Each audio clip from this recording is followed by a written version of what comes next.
Welcome to the Table Tennis Chump to Champ Podcast. Follow our journey through the world of competitive table tennis as mediocre chump players, hoping to one day become a champ.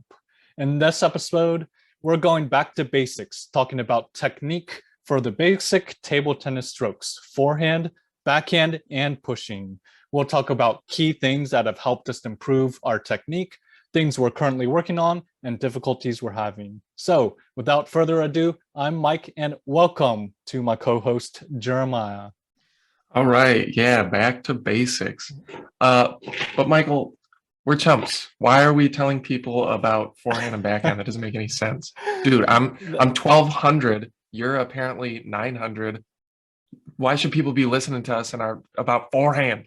That's a good question. So this episode is not meant to be an exclusive coaching session. Okay, so there's a lot of other videos you can watch out there, a lot of other people you can go to who can help you out with your technique a lot better. In this episode, we're talking about things that we've specifically struggled with, things we've found in the past that have helped improve us. Now, I think for beginners, that could certainly be helpful. And I think it may be helpful to hear that from a perspective of a fellow chump, rather than some Olympian, because, the Olympian, it's a little bit of a different perspective, but then I think also this is just like a back and forth talking about, technique things that we're struggling with and what we're currently dealing with, similar to what maybe some of you guys out there are dealing with too. Not so much like we know how to do this and you need to listen to us. Definitely don't listen to me about technique. I've already been roasted enough in the comments. I get it. My technique's not good. That's why I want to have this discussion. All right. Yeah, that makes sense. Because my forehand is poop. All right. I guess you want to just get what part of our technique do you want to talk about first? Forehand, backhand, pushes? Well, let's start with, the most basic, forehand. Now, I guess is that most basic or is the push most basic? Dude, I feel like the push is harder than forehand and backhand. It's harder because you got to do it like just right. It has to, like, you don't want to push it up too high. You don't want to hit it into the net. Okay. Right. Yeah. And then once you start to get up a little higher, like in the 1300 range, you can't push it too long because your opponent will just attack it on you. So that's a good point. I feel like pushing is probably what's talked about least. When I think about my table tennis development, I've spent a lot of time looking at videos and discussing, the forehand and backhand technique. Pushing technique, like what do people say about pushing? Like there's not really a lot of stuff out there. And when I think about my pushing, I'm not sure if I have the right technique. And one key thing for me, I think I've been told two very different concepts on how to push. And actually, I'm very undecided on which one I should even be doing. I've been told so many different things. And I can tell you right now, all the things I've been told, I don't do them because I just do it wrong. Like, okay. So how do you know you're doing it wrong? And what do you do?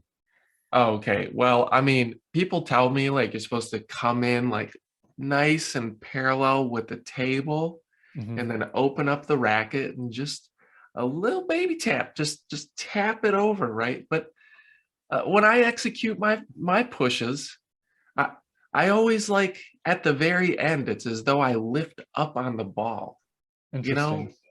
and that ends up with me launching the ball a little too high or something like that. Okay, I didn't notice that. And with that tap, are you accelerating? Are you doing a really quick acceleration, or is it just kind of a slow motion?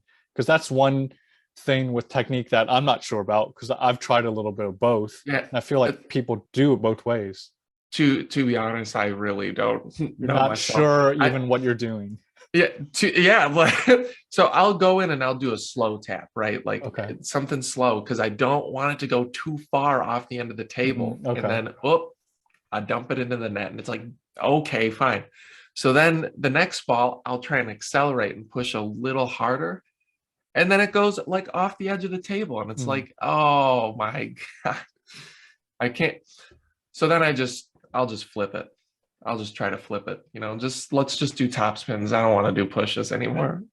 So for me, I've been told two different things, and these are from pretty decent players, who I feel like have pretty good technique. I think the two key different things I've been told is take the push quick off the bounce.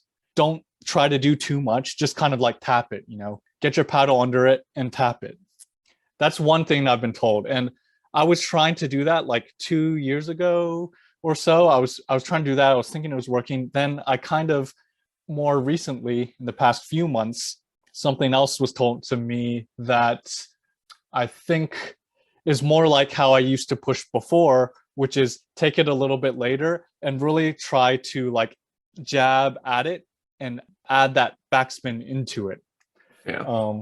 So that's like two very different things. So one, taking it early and not trying to add too much. One, taking it late, like almost as late as possible, and then like really jabbing into it. That's funny because I commonly hear the take it early off the bounce. That's pretty common across like everything I've ever heard about pushing. But I feel like my brain personally cannot handle taking it early, because I feel like in order to do that correctly, you have to anticipate and know where the ball is going to be before the serve. Yep. So by the time my brain has figured out like, oh, it's going to go short to my forehand side, it's already on my side of the table. So I am by default pushing late. So here's what I'm thinking, and disclaimer, I don't know what I'm talking about. I'm not good. So, if you take None my of us advice, know what we're talking about, if Michael. you take my advice, I have no liability. But when I've thought through it more recently, I feel like that quick tap, take it quick, just jab at it. I think that's good for keeping it short, kind of, because you don't add too much momentum to it. But I think a key thing is that's the more difficult way to do it. But I feel like if we watch like top pros, that's more what they're doing it, especially when they're trying to keep their opponent from attacking. But for sure, like for the reasons, Jeremiah, you're mentioning, it's a lot more difficult because you have to anticipate earlier, not only the position, but also the spin, right? Yeah. It's just like to have a little bit more time for your brain to process the spin and take it later is a little easier, and to let it wait a little bit, with table tennis, because the ball's so light, every like split second you wait, the spin is coming off the ball, right? So as you're taking it later, that ball's actually having less spin. And also when you take it early, the way that it was explained to me is like you're using the upward momentum of the ball to kind of let that carry it over. That's why you don't really need to use that much momentum. And that's why you're going to help it keep it short and have less energy, right? But in order to do that, I think you need to read the spin properly.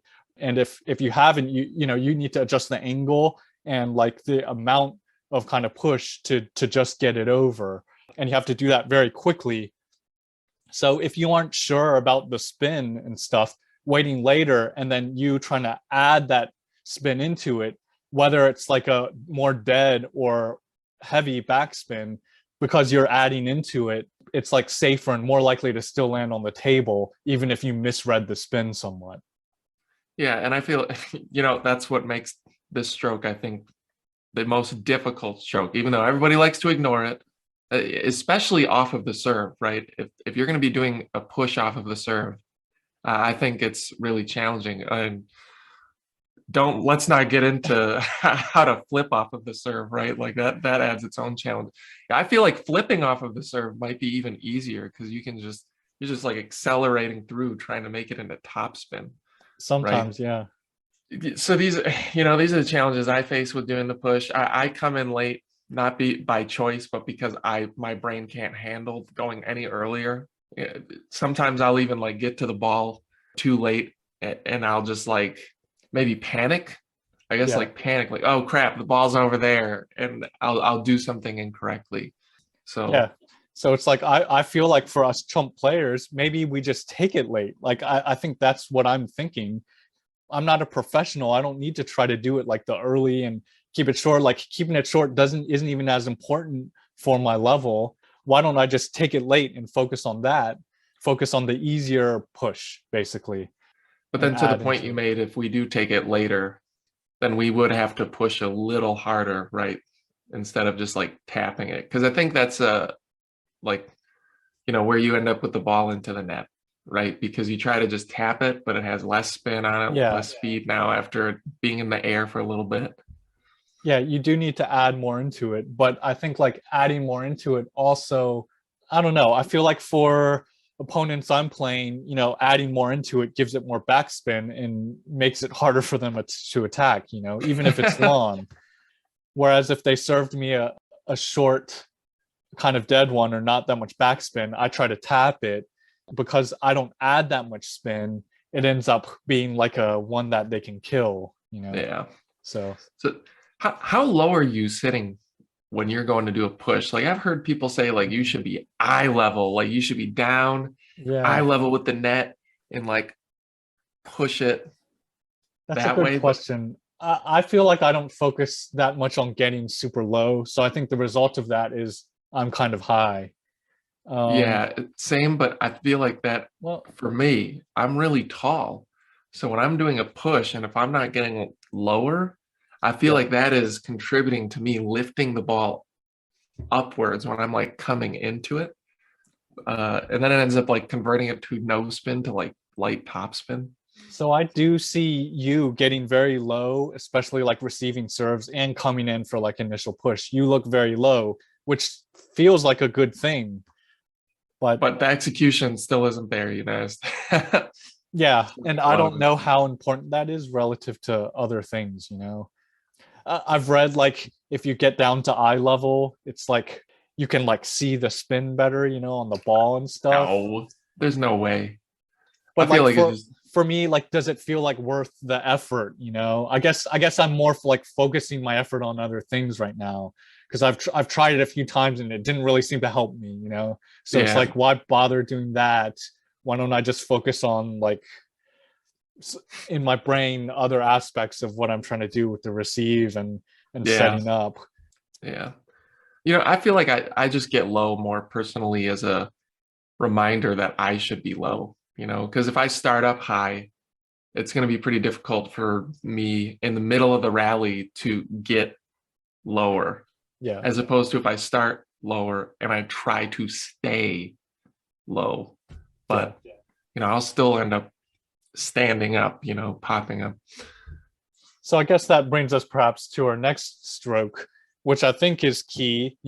I think staying low is not only key for your pushing, but also, your forehand and backhand strokes and looping. So how about on your forehand?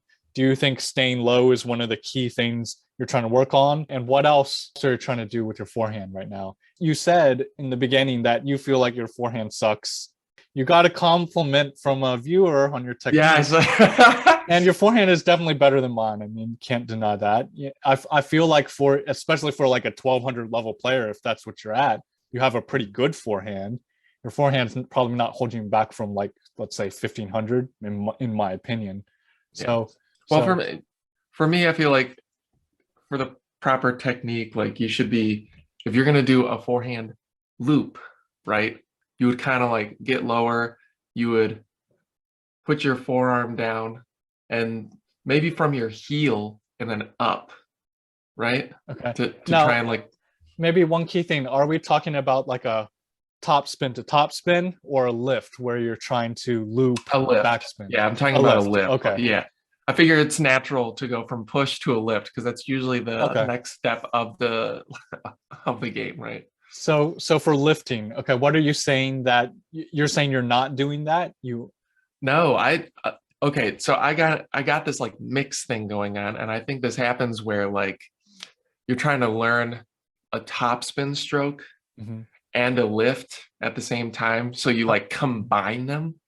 So I end up doing like this crescent like arc shape, right, where I'll start low at my heel, but then I'll curl around the ball like I'm trying to lift and do a topspin at the same time. Okay. So to the extreme, that doesn't feel bad. Now, I'll mention one thing that a coach has told me, and that is that, in the proper forehand stroke, it is not a straight like that, right? It's more like you're making an oval with your forehand. I don't know if you've heard this. It does kind of make sense to me.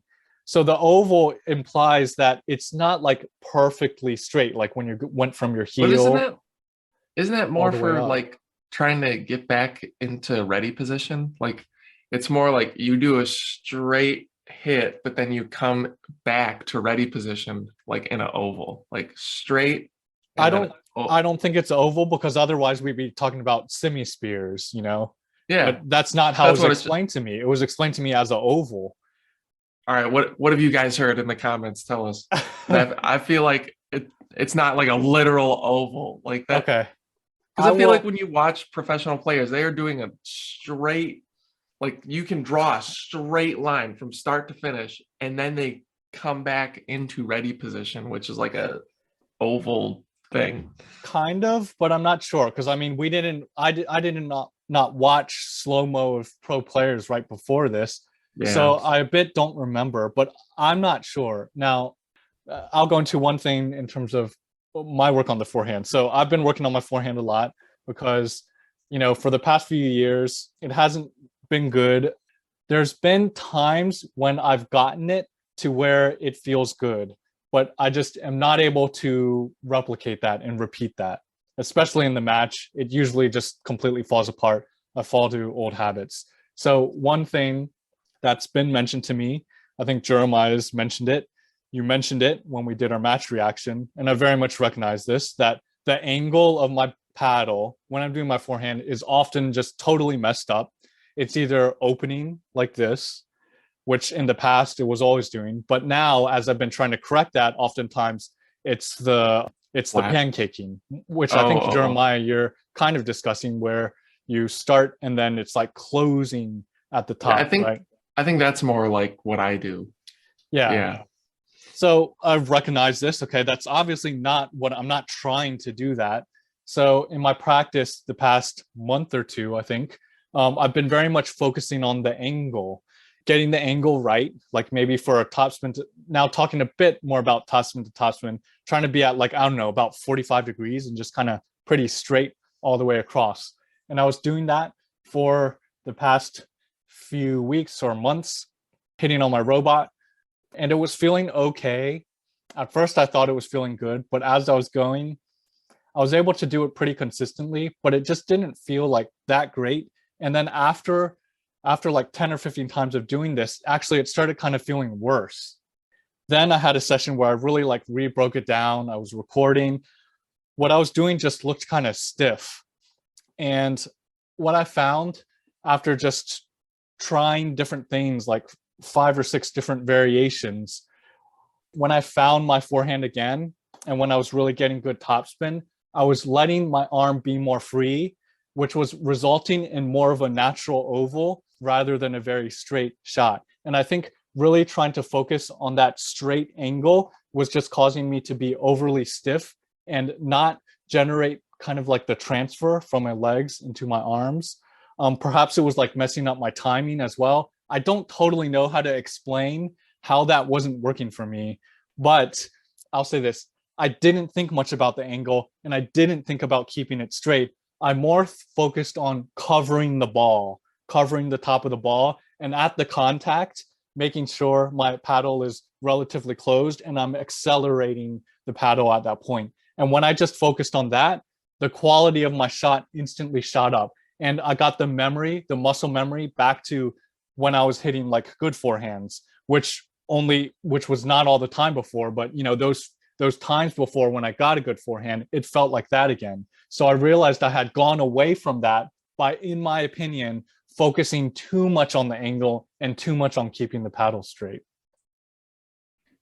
All right, so we had a brief disconnect, but Jeremiah, what do you think of that? What do you think of my revelation? I don't know, man. I dropped from the call. I have no idea what you just said. No, I know what you're saying. You're saying that essentially you try to focus on being relaxed, right? Instead of focusing on the angle, because otherwise you end up being too stiff. I think I overly focused on just getting the angle right, and I was very focused in on that. And I think that actually resulted in just actually not achieving what I want, achieving like a stiff and flat hit shot. Yeah, I think I have that problem too, where maybe I'm focusing too much on that because I have definitely done strokes where I'm just way too stiff. And when you're stiff, you can't get the forearm acceleration that you need, right? Yes. Especially if you're converting underspin to topspin. I have that problem a lot where you can even watch some of the clips in our videos, where I'll try to do a forehand, but it's just so slow because I'm stiff.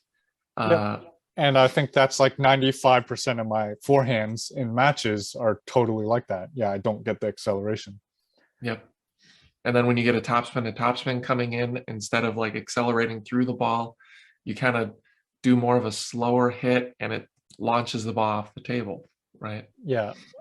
Yep. And to do that slower hit, then you need to open up the paddle more. So for me, I think I'm naturally opening up the paddle to compensate, because it's almost like I know I'm not getting the acceleration.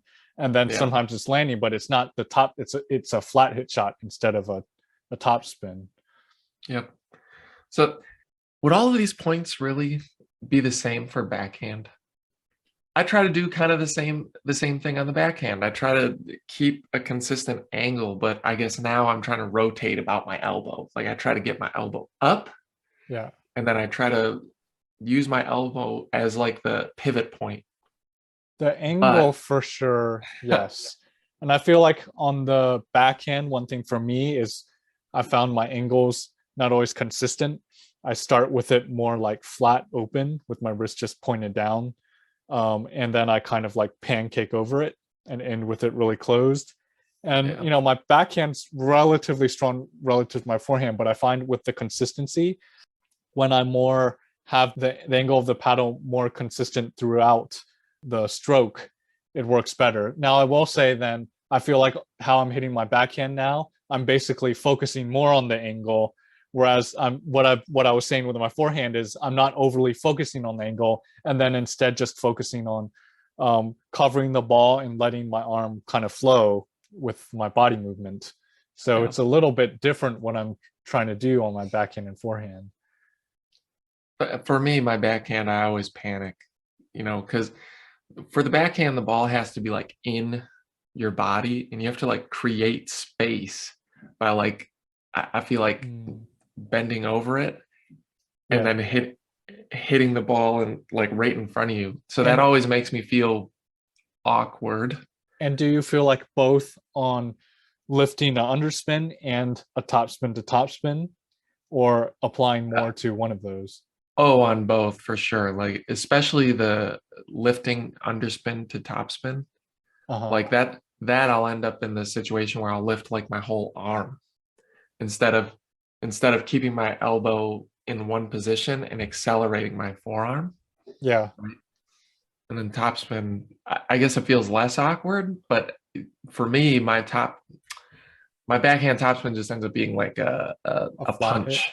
Yeah, just like a flat punch instead of like accelerating my forearm through at a consistent angle. But that brings up a good point, because a lot of players do hit, especially shakehand players, do hit flatter on their backhand. So like, should you just kind of do a flatter backhand stroke, just kind of get that good, or should you like work on your backhand topspin to topspin? I think that's a good point.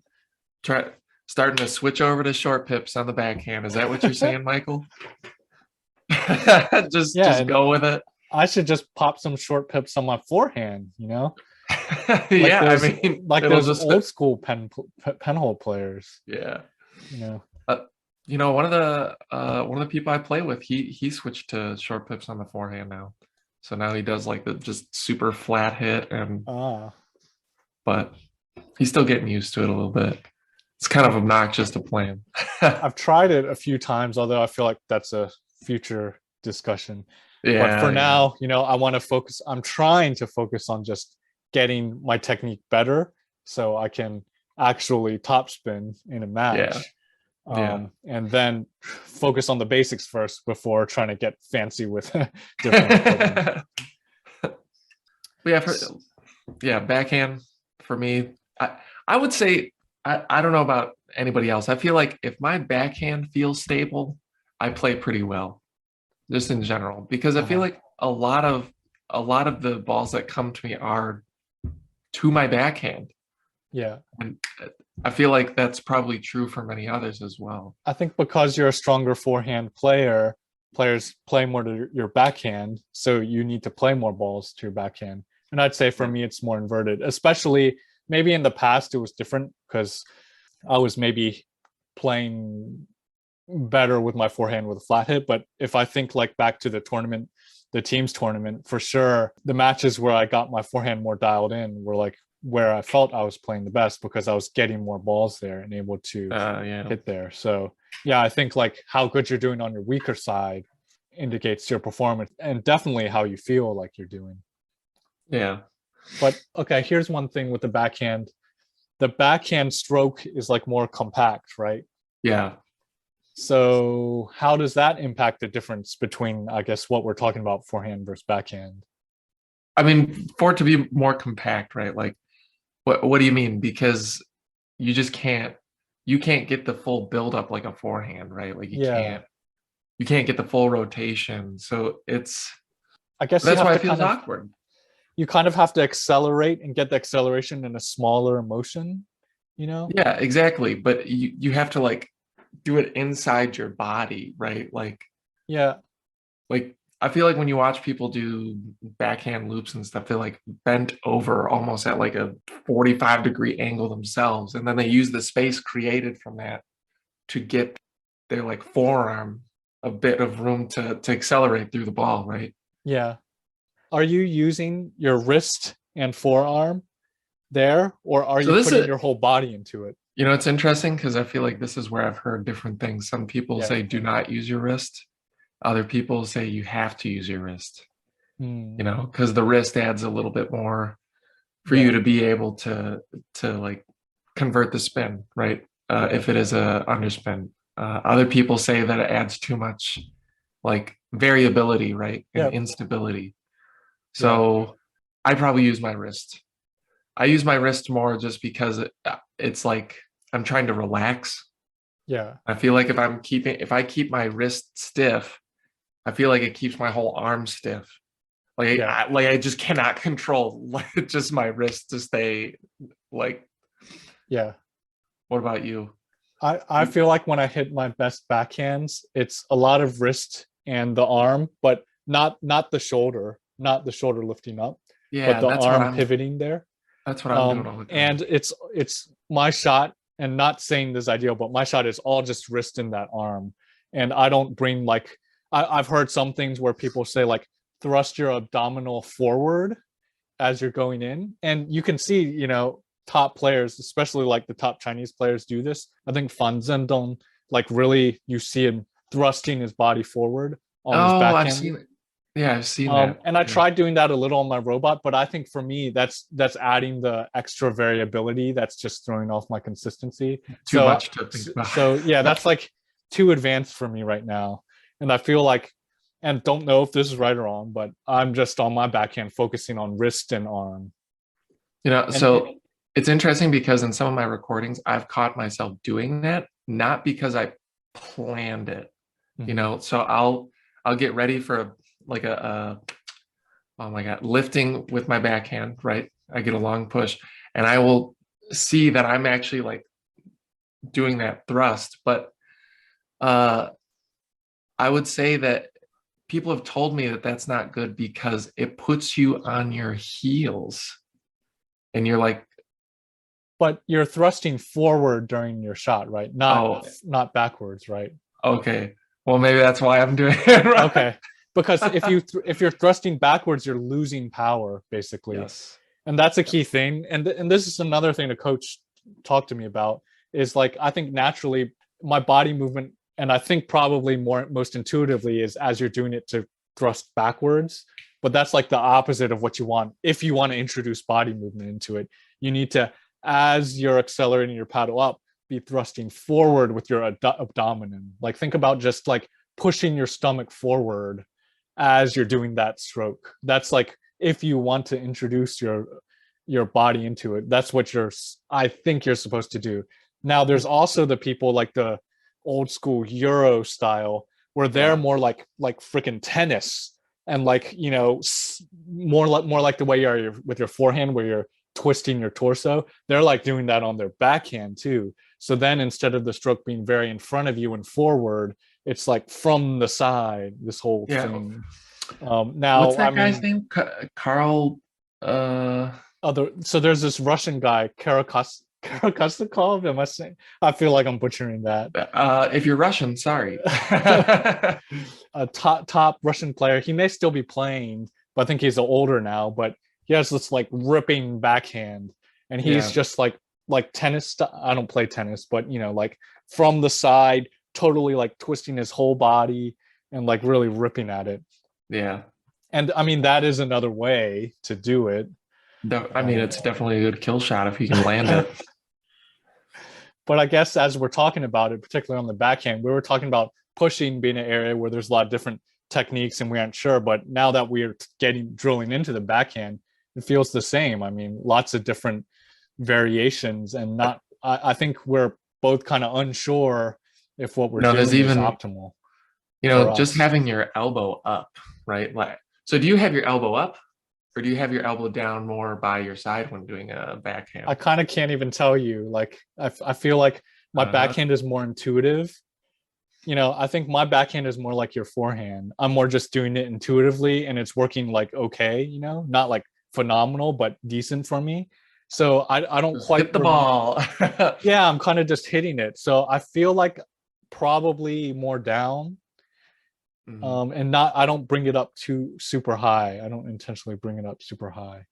Yeah, because this is another point that has been brought to me where it's like the modern table tennis backhand, your elbow should be up. I definitely see that in some players. Yeah, some top players, and especially like for the flip, that makes sense. Because you have to get over the table. But I think even even the loop, like away from the just table. The backhand topspin. Yeah. Yep. You just start from up here, and then you just drop a little bit, and then lift up, accelerating your forearm.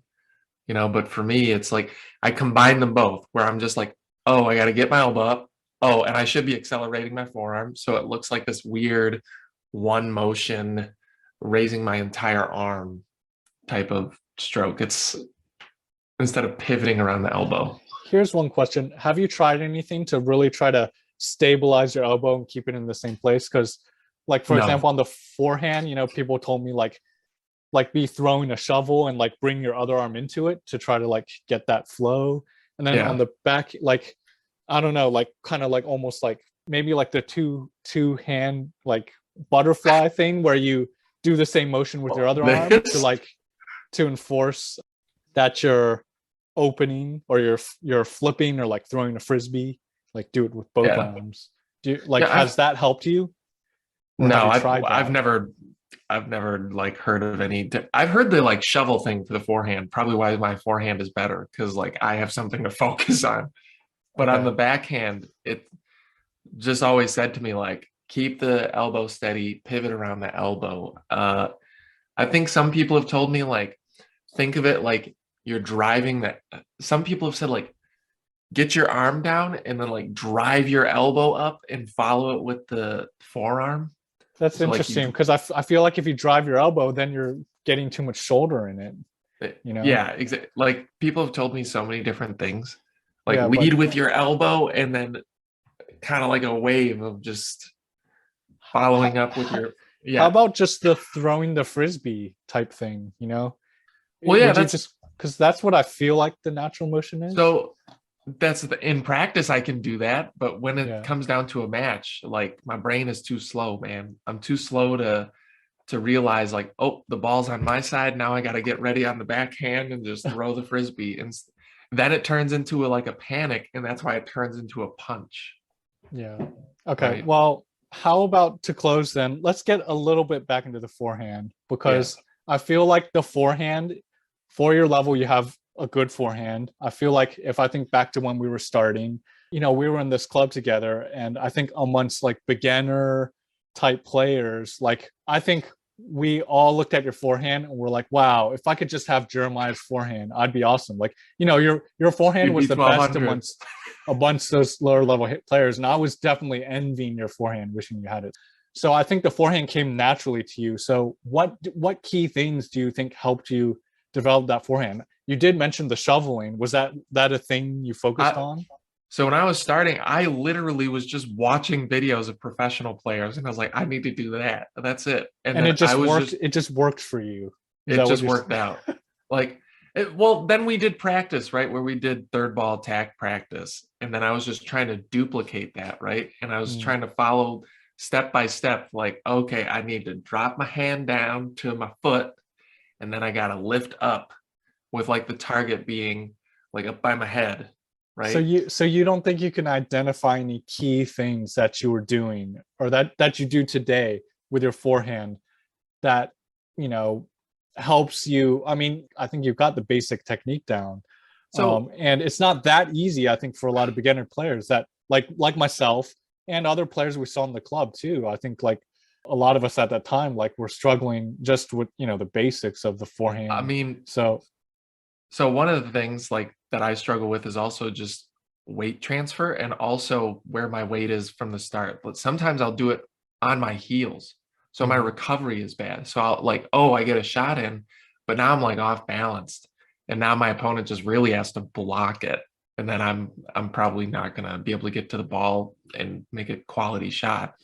So it's like, it's not just because I get the ball on the other side of the table does not necessarily mean that it's like a quality shot. So one of the problems that I also faced was I was successfully getting the ball on the table, right? Doing a successful lifting from my feet up to my head, right? Just more in a straight line. But the ball was slow. It was slow. So my opponent would be like, okay, and then would just smack it back. Okay. And then I straight up lose the point. Yeah. So I think that's how I got into like doing the pancake, because like, I need to lift the ball, but wait, I want more speed too. So I would like try and force it forward. But yeah, I think the other component to that is, so I think maybe your forehand opening or forehand lift is more like a slow spinny one. Yeah. But I think one thing that I think probably we've found is that like just landing your opening at some point, like, a few years ago, I thought if I just could land my openings, like a decent opening, I'd be like, bam, that would certainly get me to 1200, maybe even like 1400 or something. But now I found like just to get to 1200, you not only need to land that opening, you need to stay in the rally too. Because I think blocking an opening is easier than making the opening. So a lot of players, which is they're hilarious. good at controlling and stuff, they can just block to stay in the point. So I think like Jeremiah, it's like, in addition to making that top one, especially if you have a more slow spinny opening loop, which I think is fine, but then you need to like focus on the top spin to top spin, Yeah. So if you're a chump out there, what we have essentially concluded is don't learn how to topspin. Just let your opponent topspin and you block it, right? Because I do think if you want to get to 12, 13, probably up to like 1500 as fast as possible, focusing on serve receive, and blocking is probably the easiest way to get you there. Yeah. I wouldn't say throw away like practicing opening and looping, but I feel like those are like more important up to like 1500. I don't know. That is my impression. Yeah. I mean, at least at the 1200 range, like if you can do a loop and aim it, like you can send it to the backhand or the forehand corner, like then I feel like you'll consistently stay above 1200 or so. I guess I kind of disagree, because I feel like think so. I feel like I can do it. I was doing it decently on my backhand, although my positioning wasn't that variant. But I think what I'm saying is like, even I feel like in 2021 in the tournament, I improved my openings a lot, especially on my backhand. My forehand, not really, but that like wasn't really good enough.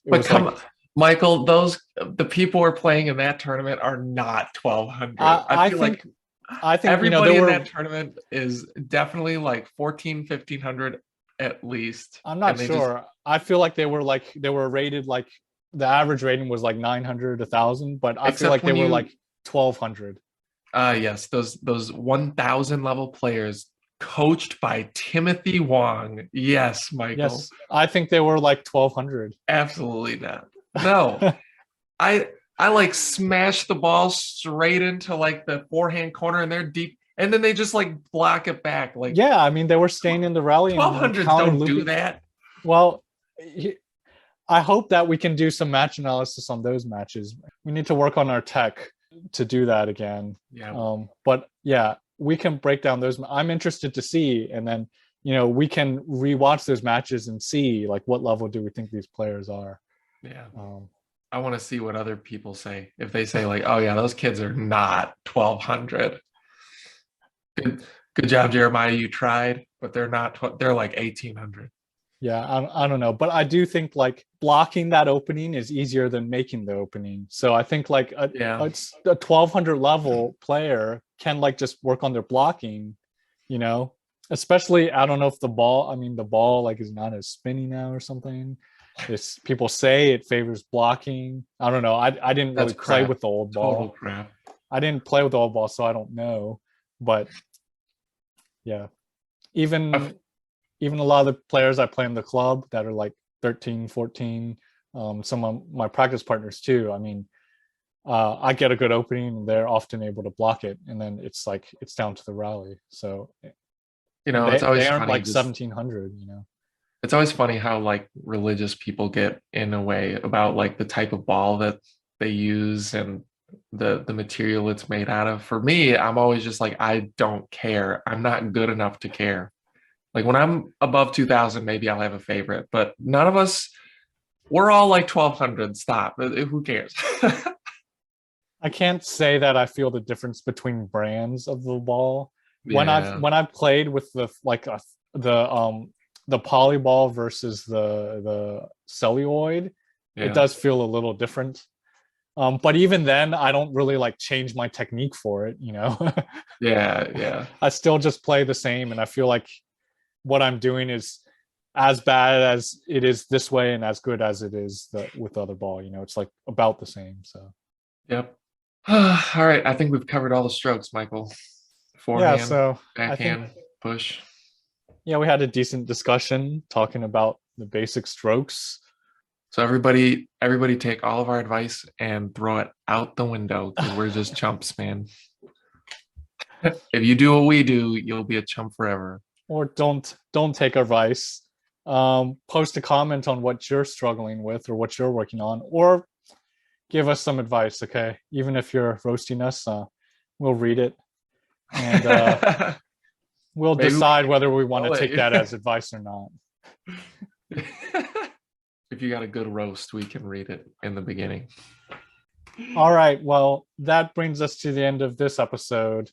Jeremiah, any closing thoughts? Yeah, hit the ball, man. Just hit the ball over the net. That's real. I mean, what more is there to do? Such an easy sport. Come on, man. All right, hit the ball. That's what we'll be focusing on. Yep. And with that, we're out. See you next time.